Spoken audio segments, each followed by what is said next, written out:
सबकी नजर ईरान पर रही। सारा दिन ईरान से अपडेट आती रही। इस बीच में यमन और ईरान के बीच क्या हुआ, या यूं कहूं कि यमन और सऊदी अरब के बीच क्या हुआ, ये लोग नहीं समझ पाए, ना उनको पता है। सुनिए। और यहां सऊदी अरब का घटियापन या हरामीपन समझिए। 11 साल से यमन और ईरान के बीच फ्लाइट बंद है। यमन के अंदर ईरान की फ्लाइट आए, यह सऊदी अरब नहीं चाहता था, तो पहले से ही बंद था। लेकिन कल जब खामनाई के जनाजे की तस्वीरें आ रही थी, उसी वक्त 200 पैसेंजर लेकर एक पैसेंजर विमान तेहरान से उड़ा यमन की राजधानी सनआ के लिए। 11 साल से ईरान और यमन के बीच फ्लाइट्स बंद थी। उसके बाद अब ये कल एक जहाज उड़ा जो कि यमन की राजधानी सनआ की तरफ जा रहा था।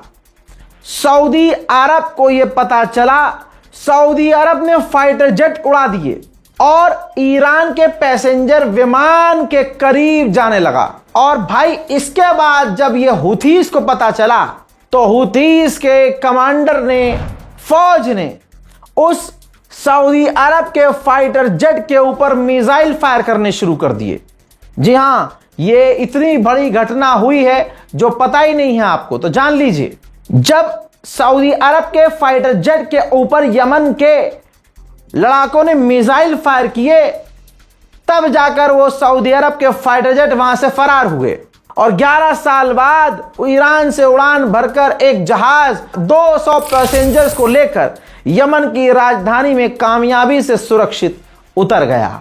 लेकिन आप यहां पर सऊदी अरब के इस घटियापन को अच्छा कहेंगे या बुरा कहेंगे, फैसला आपके हाथ में है। अब एक दूसरी खबर, अनोखा मामला, ध्यान से सुनिएगा, दिल खुश हो जाएगा और आपको पता चलेगा कि ईरान का दिमाग कितना तेज है।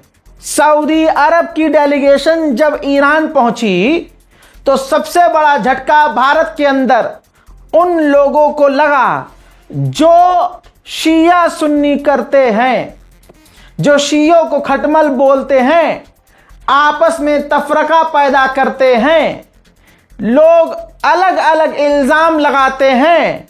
मैं शिया समुदाय को डिफेंड नहीं कर रहा हूं, तुम दिन रात गाली बको, लेकिन अल्लाह जिसे इज्जत देता है, देख लो ईरान को। तुम कहां हो? मैंने कीड़े मकोड़ों को देखा है, हराम की नस्लों को देखा है कि अभी भी वो कमेंट सेक्शन में शिया सुन्नी कर रहे हैं। पहली बात, ज्यादातर शिया सुन्नी करने वाले आपको पाकिस्तान से मिलेंगे। दूसरी बात, भारत के अंदर भी हैं चाउमीन जैसी दाढ़ी वाले, और आप शिया सुन्नी करने वाले लोगों के चेहरों को देखिएगा, आपको परवरदिगार की कसम है, उनकी प्रोफाइल खोलकर देखना तो आपको खुद यकीन होगा, शिया सुन्नी करने वाले जो चेहरे हैं, उनके चेहरे मस्क हैं, गंदे हैं, घिनौने हैं, बदसूरत किरदार, और अल्लाह ने उनकी शक्ल बदसूरत कर रखी है। जाकर देखिएगा। अगर कोई इंसान बड़ा हैंडसम भी हो और वो भी शिया सुन्नी कर रहा हो ना, तो उसके चेहरे पर लानत अलग ही दिख जाएगी। याद रखिएगा, मकसद हमारा पिछले 6 साल से यही है कि हिंदुस्तान के कम से कम मुसलमान एक हों, इस्लाम का एक परचम हो और उस परचम के नीचे हम सब इकट्ठा हों।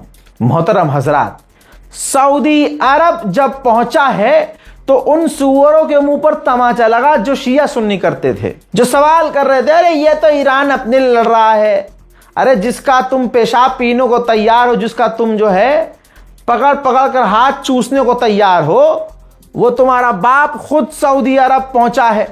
सऊदी अरब की डेलीगेशन ईरान पहुंची है। अब ईरान ने खेल क्या किया?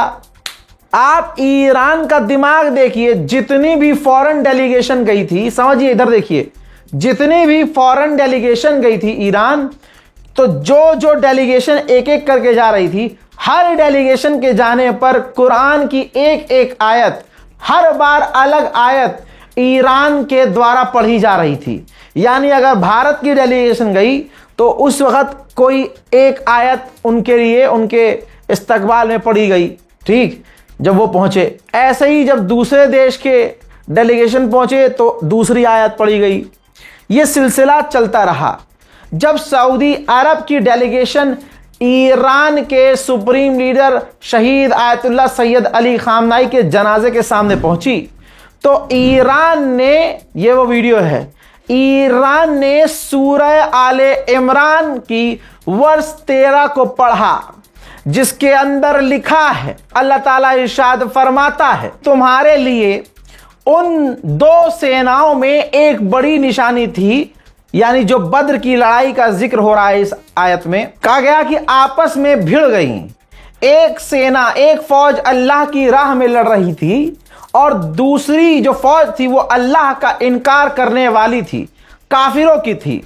देखने वालों को वे काफिर अपनी आंखों से अपने से 2 गुना दिखाई दे रहे थे।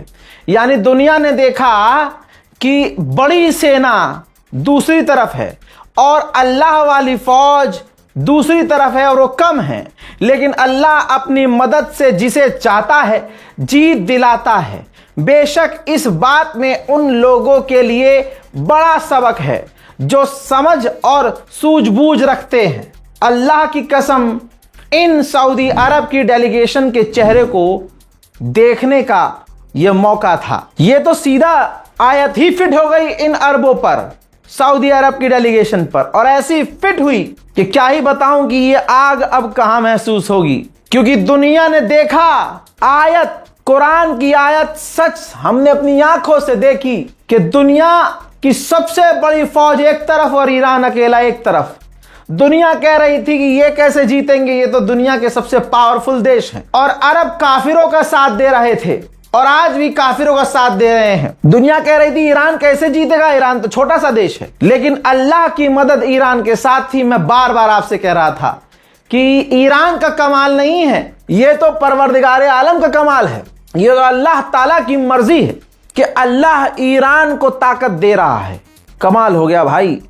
ऐसे कहते हैं जलील करना, इज्जत से जलील करना इसे कहते हैं। इसी के साथ कतर ने भी आपने देखा कि अमेरिका और इजराइल का साथ दिया। तो जब कतर की डेलीगेशन पहुंची है खामनाई के जनाजे के सामने, तो इनके स्वागत में कुरान की आयत पढ़ी गई, सूरह अल फतह की वर्ष 2, जिसमें अल्लाह फरमाता है कि अल्लाह तुम्हें माफ करे तुम्हारे गुनाहों पर, अल्लाह तुम्हें बख्शे, तुम्हें तुम्हारे गुनाहों से आजाद करे, अल्लाह तुम्हें हिदायत दे कि तुम अपना काम ईमानदारी से करो। सिर्फ दिन की कल बात थी, सुबह दिन में पूरी दुनिया की टॉप डेलीगेशन ईरान पहुंच रही थी और ऐसा तांता लगा था कि अमेरिका नंगा हो रहा था। जितने देश ईरान पहुंच रहे थे उतना अमेरिका जलील हो रहा था, जिसके बाद अमेरिका ने आखिरकार अपनी औकात दिखाई और अमेरिका के विदेश मंत्री ने अपने तमाम सहयोगी देशों को धमकी दी। कहा कि अपने विदेश मंत्रियों और डेलीगेशन को ईरान के सुप्रीम लीडर के फ्यूनरल में मत भेजो। अगर आप लोगों ने बात नहीं मानी तो आपके साथ हमारे रिश्ते खराब हो जाएंगे। हम आपको जो मदद देते हैं किसी भी तरह की, वो मदद हम बंद कर देंगे। औकात अमेरिका ने दिखा दी। अब इसके बाद देखना यह था कि यजीद के आगे झुकता कौन है। तो यूरोप के कई देश, अरब के 2 देश और कई और इसके अलावा दुनिया के देश हैं, राजी हो गए और अमेरिका के आगे घुटने टेक दिए। उन देशों के नाम आने वाले टाइम में मैं आपको बता दूंगा। रूस के पूर्व राष्ट्रपति दिमित्री ने ईरान के राष्ट्रपति पेजेश्कियान से मुलाकात की है। अगली तस्वीर में पाकिस्तान के आर्मी चीफ ईरान के विदेश मंत्री अब्बास अराक्ची के साथ एक साथ बैठे हुए दोनों नजर आ रहे हैं। इसी के साथ ईरान के IRGC के official commander chief Asim Munir Pakistan के आर्मी चीफ के साथ बैठे हुए भी नजर आ रहे हैं। इसके अलावा दोस्तों तस्वीर आपके सामने तंजानिया, जी हां, तंजानिया की डेलीगेशन भी ईरान के सुप्रीम लीडर शहीद खामनाई के जनाजे में शामिल हुए हैं। अगली तस्वीर तुनेशिया की है। तुनेशिया के ऑफिशियल जो हैं वो भी ईरान के शहीद supreme leader Ayatollah Syed Ali खामनाई के जनाजे में शामिल हुए हैं। अगली तस्वीर मलेशिया की है। मलेशिया की डेलीगेशन भी ईरान पहुंची। तेहरान में उन्होंने खामनाई के जनाजे के सामने सलामी दी। अगली तस्वीर देखिए, यह म्यांमार से है।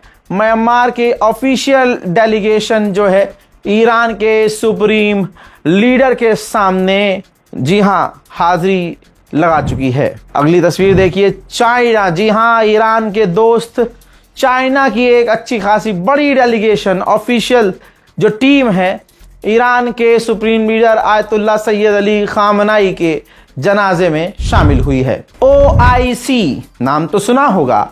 OIC के डिप्टी जनरल, तस्वीर आपके सामने, OIC के डिप्टी जनरल भी ईरान पहुंचे। ईरान के सुप्रीम लीडर शहीद आयतुल्ला सैयद अली खामनाई के जनाजे में शामिल हुए। एक बार फिर से पैगाम दे रहा हूं, मुंह पीट लो अपना शिया सुन्नी करने वालों। अरब देशों के संगठन का टॉप लीडर ईरान में है और तुम बेगैरत सिर्फ शिया सुन्नी के अलावा कुछ नहीं कर रहे हो, इसीलिए हर जगह पिट रहे हो। अगली तस्वीर में दिखाना चाहूंगा, थाईलैंड की डेलीगेशन भी ईरान पहुंची है और ईरान के सुप्रीम लीडर के जनाजे में शामिल हुई है। खामनाई कोई ऐसे वैसे इंसान नहीं थे कि भाई वो ऐसे ही थे, नहीं, मोहब्बत कमाना कितना मुश्किल है। तस्वीर देखिए, आज की तारीख में उनके जनाजे पर पहली बार पूरी जंग में जो इंसान न रोया, उनके जनाजे पर ईरान का एक मजबूत लीडर, पार्लियामेंट स्पीकर, बच्चों की तरह फपक फपक कर रोते हुए गरीबाफ नजर आए। ऐसी तस्वीरों ने दिलों को झकझोर दिया है।